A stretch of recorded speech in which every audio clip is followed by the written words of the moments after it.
నమస్తే. మా రత్నలహరి ఛానల్కు స్వాగతం. భర్త రోజంతా తన కోసం ఎదురుచూసే భార్యని పట్టించుకోకుండా మొబైల్ చూస్తుంటే ఆ భార్య ఏం చేయాలి అనే విషయమై ఎ స్మాల్ శాంపిల్.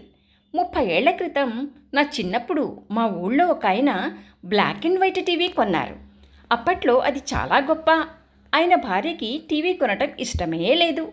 టీవీ తెస్తే టీవీ చూస్తూ తనతో మాట్లాడటం తగ్గిస్తారని అయినా కూడా తెచ్చారు.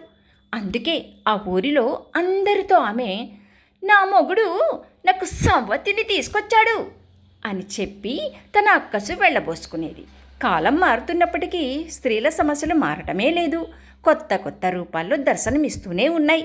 అయితే దీనికి పరిష్కారం భార్య కూడా ఒక మొబైల్ కొనిపించుకొని భర్తకి, నేనే కాకుండా నా భార్యకి ఇంకో మొగుడు ఉన్నాడు అన్న భావం కలిగేట్లు చేసింది.